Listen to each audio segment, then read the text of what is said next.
On this episode of Ergo, if you spare the rod, you spoil the child.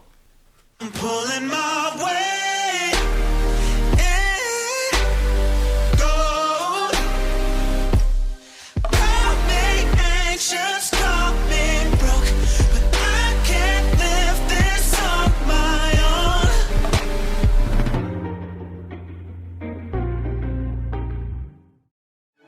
Are there any ties between Mr. Trump, you or your campaign, and Putin and his regime? No, there are not. It's absurd. We hear experts. His house cat at home once said that this is what's happening with the Russians. It's disgusting. It's so phony. I have nothing to do with Russia. I have nothing to do with Putin. Mr. Trump has no financial relationships with any Russian oligarchs. That's what he said. That's what I said. That's obviously what our position is. I don't know Putin. Well, that's because he'd rather have a puppet as president of the United States. No puppet. And it's pretty clear. You're the puppet. She always likes to tie me in with Russia. I have nothing to do with Russia, folks. Did anyone involved in the Trump campaign have any contact with Russians trying to meddle with the election? Absolutely not. And I discussed that with the president-elect just last night. I didn't not have communications with the Russians. Did any advisor or anybody in the Trump campaign have any contact with the Russians? Oh, of course not. Of course not.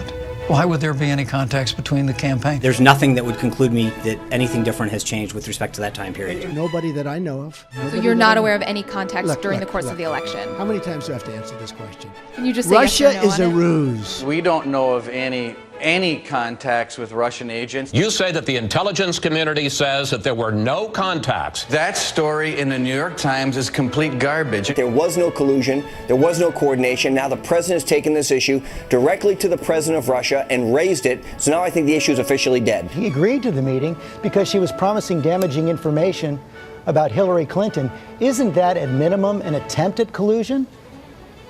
No. Welcome back to Ergo, everybody. I'm your host, Brandon, here in Ohio. As always, happy to be here with you guys to talk politics this Sunday. Before we jump into the news, there is a few items that I want to address with you that are just minor housekeeping items. So on today's episode, first and foremost, there won't be a People's Platform interview. This is due to timing and scheduling constraints and me having surgery this coming Friday. So I'm even taping this episode a little bit earlier in the week than I usually would otherwise do it. So I apologize for that, and we will get back to the interviews as soon as humanly possible. The second item of housekeeping is I would like to proudly announce that the Ergo show has reached its milestone of 1,000 plus podcast downloads after just 12 episodes. I'm truly and humbly grateful. I'm kind of shocked and a little bit shaky and jittery because I had not anticipated such support. While some might consider this a minor achievement, it means the world to me. I started this project, this show, with just the hopes of being able to change one person's thoughts, one person's way of thinking, one person's discussion. So to have this amount of vast support is just truly monumental for me, and I thank you for that. I also like to give a special shout out to those in the United Kingdom that listen to the show because you guys provide a major piece of support for the show, and I continue to thank you and hope that you will continue to watch and listen.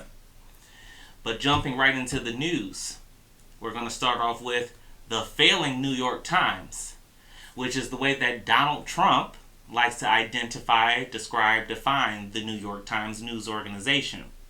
It's kind of funny that he defines them and identifies them as such because there are several reports of how he begs and pleads for attention, for interviews, for time with anyone he can get to give him attention and time from the New York Times.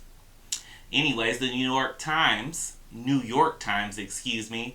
added another loss to what Donald Trump's would-be winning record would be.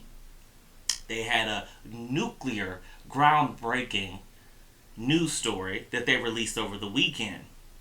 The first one was released on July 8th, 2017, and it was released under the headline of, quote, Trump met with lawyer linked to Kremlin during campaign.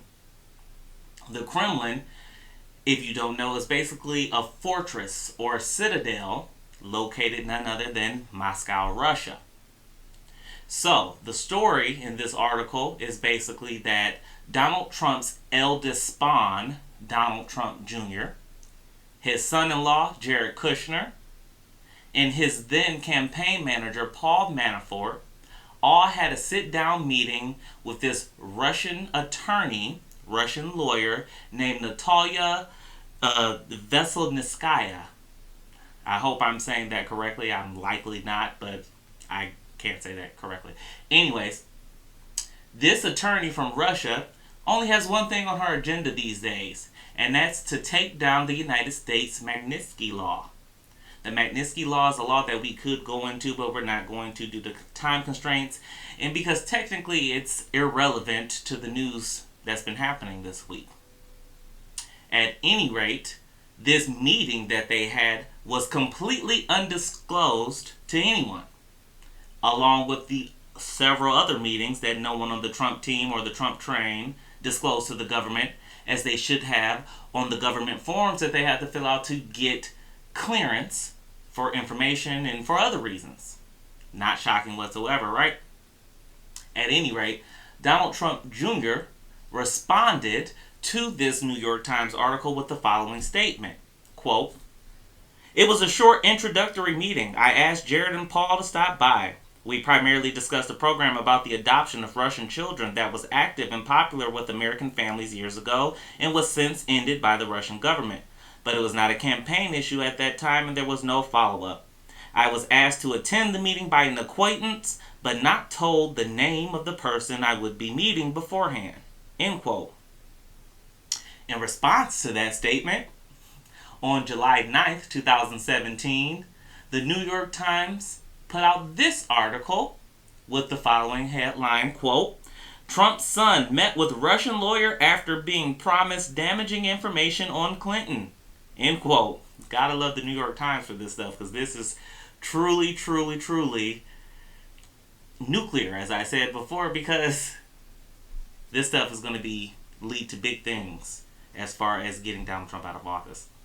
Anyways, the updated article, which is basically what it is the same story that we just discussed literally 30 seconds ago, but it adds the following caveat, the following quote, which says, quote, "President Trump's eldest son, Donald Trump Jr., was promised damaging information about Hillary Clinton before agreeing to meet with that Kremlin-connected Russian lawyer, that Natalia Veselnitskaya, during the 2016 campaign.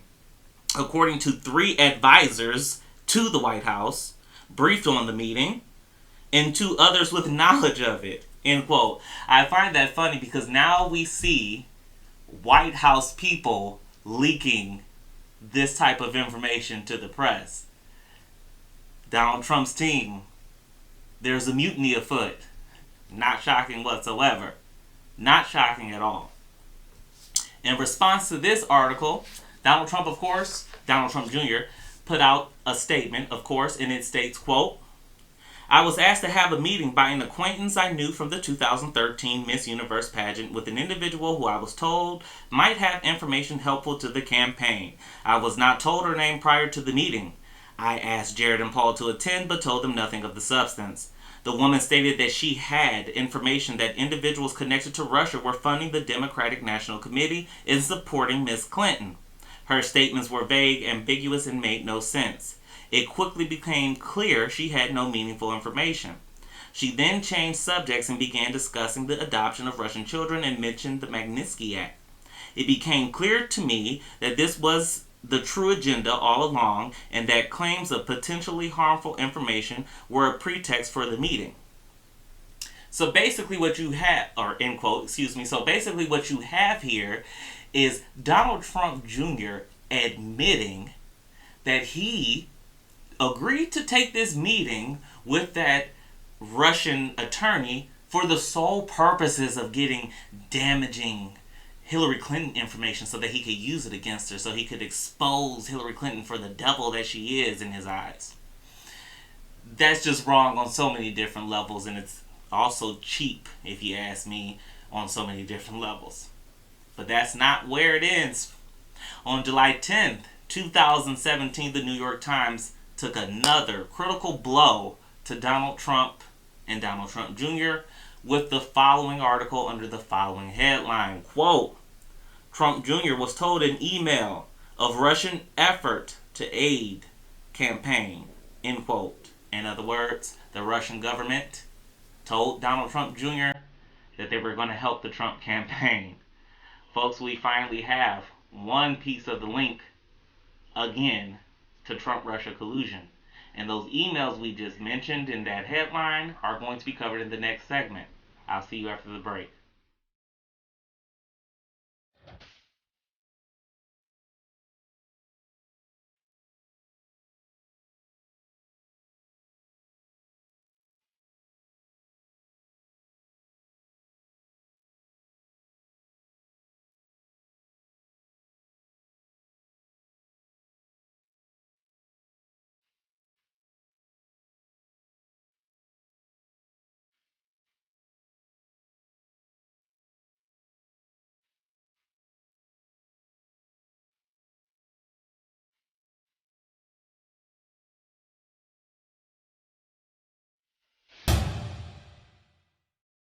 Welcome back, everybody. On Monday, July 10th, 2017, Donald Trump Jr. finally got lawyered up, along with any other person on the face of this planet that has had the gall to say good morning to Donald Trump. They've all lawyered up, because God knows what's going to happen just from saying good morning to this individual.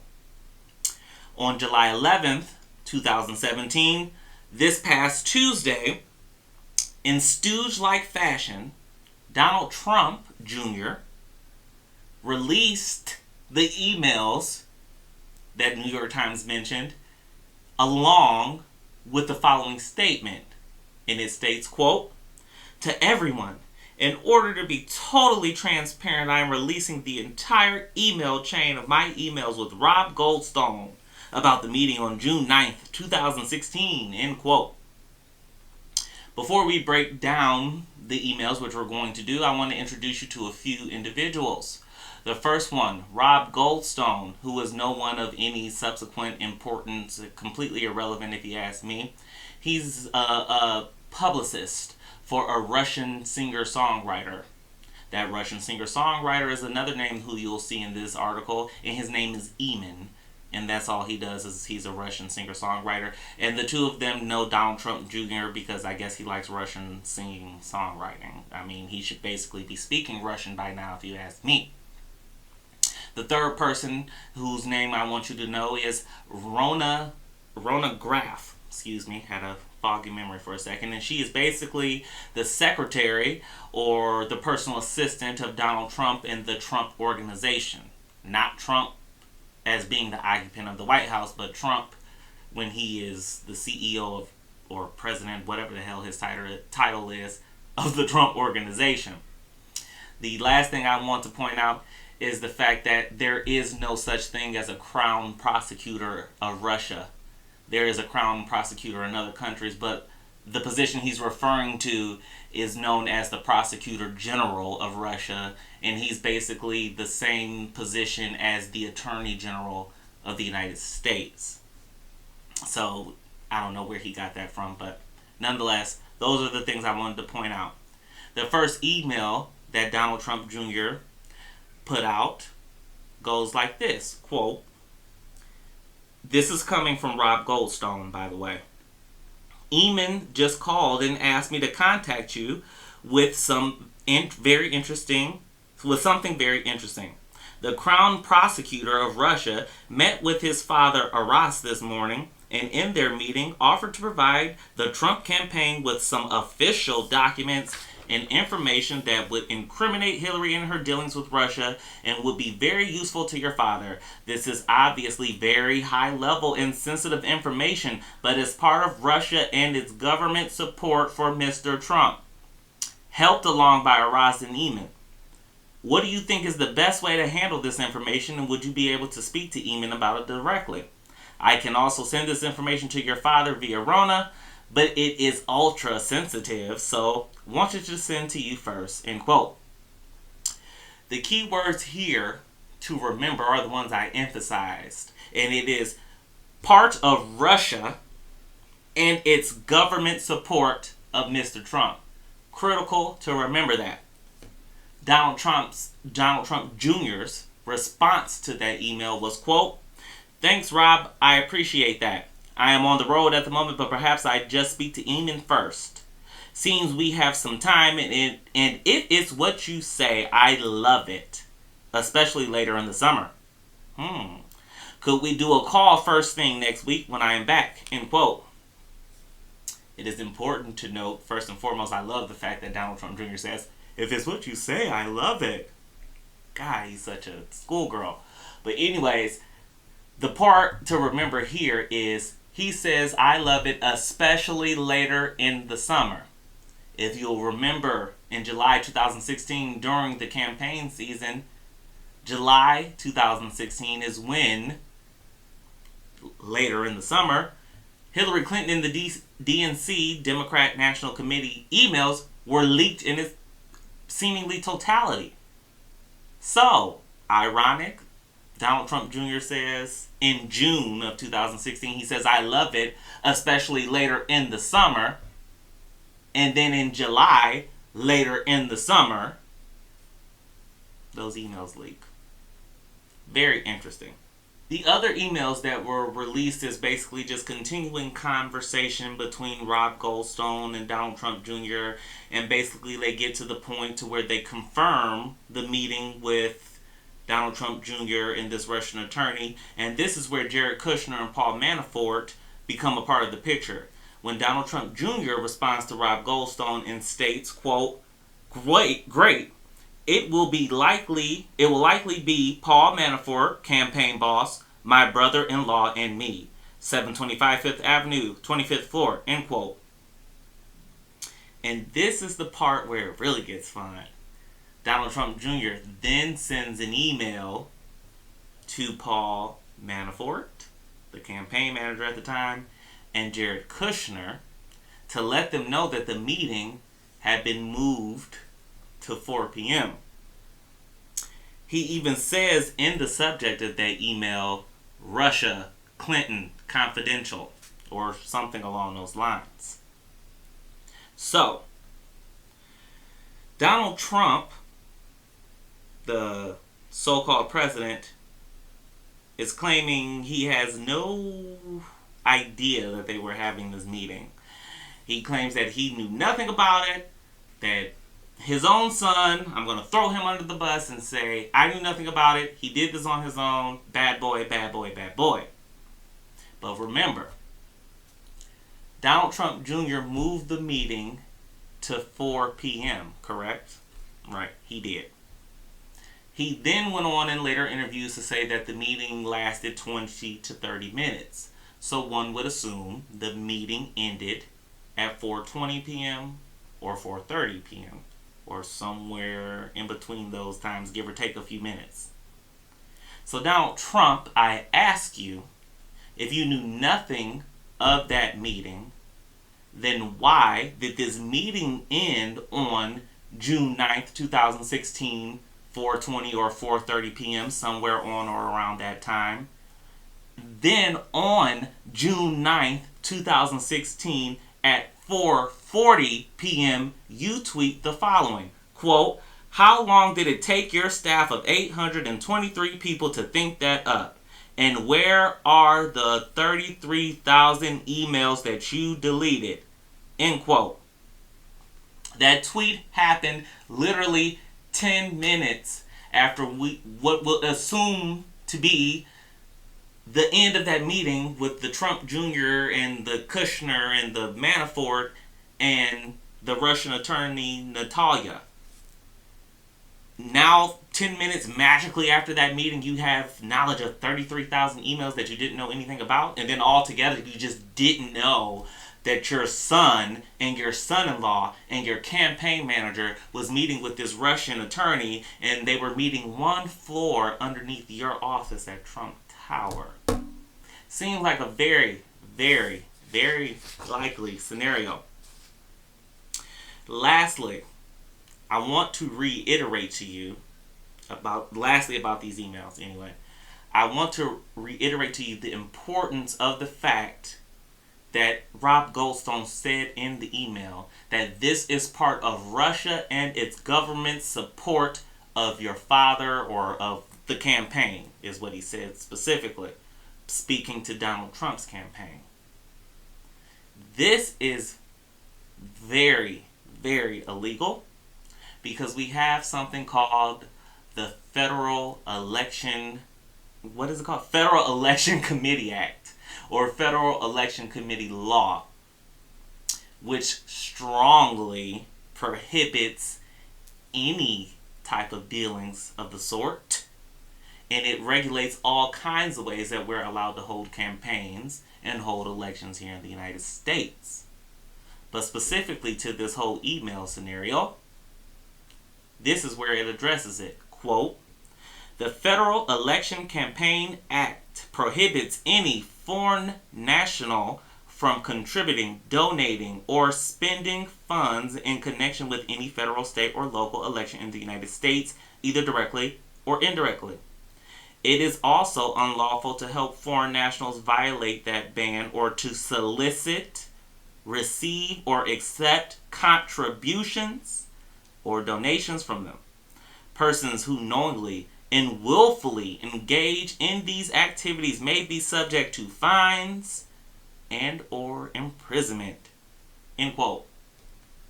But we're not done yet, because in that same law, this is why I emphasize the word solicit. In that law, solicit is defined as, quote, "to ask, request, or recommend explicitly or implicitly that another person make a contribution, donation, transfer of funds, or otherwise provide anything of value." End quote. So, it's not done yet. The other reason why I emphasize the word contribution is because contribution in the same law is defined as anything of value, not just money or cash. So as you can see, this is a true smoking gun, because this law specifically prohibits anyone from asking for or obtaining any contribution from a foreign national or from a foreign entity, especially a foreign government. So thank you, Rob Goldstone, for saying explicitly in your email, this is part of Russia and its government support of your campaign. Thank you, Donald Trump Jr., for saying, I love it, especially for later in the summer. You just solicited the contribution of any good, anything, not just cash, from a foreign entity. Kudos to you. Good job, buddy. We'll see you in the Senate committees for Intelligence and Judiciary soon, and I'm sure the Special Prosecutor, Rob Mueller, is having a field day with this one. I'll come to conclude after the break. Ergo wants to be the platform for you to express your political thoughts. Please feel free to join the discussion via phone, video, or in person. To set up an interview, contact The Ergo Show at Outlook.com. Well, it just goes to show you their exact moral compass. I mean, they'll say anything to be able to win this. I mean, this is time and time again, lie after lie. You notice he won't say, well, I say this. We hear experts. You know, his house cat at home once said that this is what's happening with the Russians. It's disgusting. It's so phony. I watched him bumble through the interview. I was able to hear it on audio a little bit. I mean, I can't think of bigger lies, but that exactly goes to show you what the DNC and what the Clinton camp will do. They will lie and do anything to win. You hear it with the DNC, where they're leaking emails about Bernie Sanders and his Jewish heritage to be able to try to destroy him in the South. It's a rigged system. It's disgusting, and the people should be fed up, because when I heard it, I certainly was. There's nothing wrong with a fair fight, Jake. I don't mind a fair fight, but these lies and the perpetuating of that kind of nonsense to try to, gain some political capital is just outrageous, and he should be ashamed of himself. If a Republican did that, they'd be calling for people to bring out the electric chair. In retrospect, I probably would have done things a little differently. Again, this is before the Russia mania. This is before they were building it up in the press. For me, this was opposition research. They had something, maybe concrete evidence to all the stories I'd been hearing about, but they were probably underreported for, years, not just during the campaign. So I think I wanted to hear it out, but really it went nowhere, and it was apparent that that wasn't what the meeting was actually about. In November 2016, this gentleman, Scott Melker, wrote a personal Facebook post that shed a lot of light on the nature of Donald Trump and Trump Jr.'s relationship when he claimed the following, quote, "I was hanging out in a freshman dorm with some friends next door to Donald Jr.'s room. I walked out of the room to find Donald Trump at his son's door to pick him up for a baseball game. There were quite a few students standing around watching, trying to catch a glimpse of the famed real estate magnate. Donald Jr. opened the door wearing a Yankee jersey. Without saying a word, his father slapped him across the face, knocking him to the floor in front of all of his classmates. He simply said, 'Put on a suit and meet me outside,' and closed the door," end quote. Scott Melker then went on to accuse Trump Jr. of being a drunk and stated that he always felt bad for him. Considering that story, it's not shocking that whenever Ivanka Trump is being trashed for her poor decisions and choices of words, Donald Trump rushes to aid her instantly. But now we see with Trump Jr. breaking federal laws and having himself thrust into a potential criminal investigation, Donald Trump has been virtually silent. The only thing Donald Trump has stated on the matter is that Trump Jr. is a quality man. As you saw in the previous video clip, Trump Jr. is a pompous, arrogant, spoiled, and privileged 40-something-year-old little boy, quick to call out others for their wrongdoing, then playing the coy victim when he's caught red-handed. This is toddler behavior, and when you don't address maladaptive behaviors in the toddler stage, it will remain in the later stages of life, as evidenced by Trump Jr.'s actions of late. Spare the rod, spoil the child. Until next week, this is Ergo. Before you, the people. I'm pulling my weight.